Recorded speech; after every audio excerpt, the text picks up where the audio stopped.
disais que dans la communication, vous allez lire partout que le verbal, ça veut dire les mots, ils ont 16%.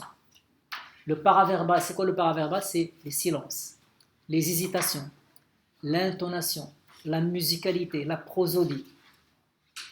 Ce volet-là, le paraverbal, représente 38%. Et que le verbal, ça veut dire la posture, les expressions faciales, le langage du corps, le langage en mouvement, représente 55%. Alors, ceux qui le disent s'appuient sur les travaux d'Omer Habi. Omer Habi, qu'est-ce qu'il a fait? Il a juste fait une étude sur ce qu'on appelle la congruence, ça veut dire la synchronisation.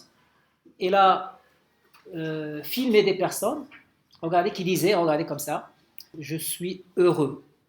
Je suis heureux.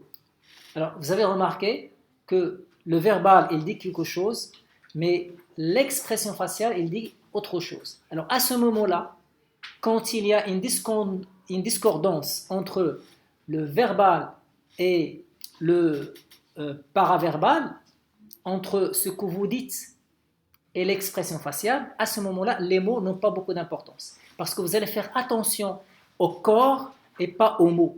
Vous allez être sensible au langage du corps, au body language, et pas à ce que la personne dit. Quand quelqu'un vous dit je suis très, très content de votre visite, ça se voit qu'il ne l'est pas. Très bien. Ça, c'est d'une part. D'autre part, ce qui est très important dans la communication, c'est le tout. À la fois, le verbal, ça veut dire les mots, on pense dans les mots, selon Hegel. Il n'y a pas de réflexion, de pensée sans les mots. Les mots, c'est le véhicule, c'est le transport de votre pensée.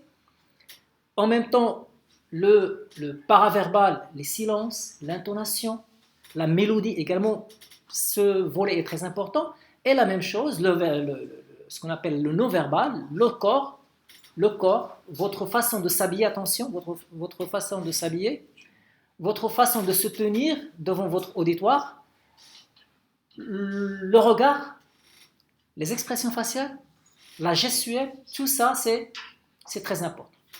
Pour résumer, les trois, le verbal, le paraverbal, d'accord, les silences et le non-verbal.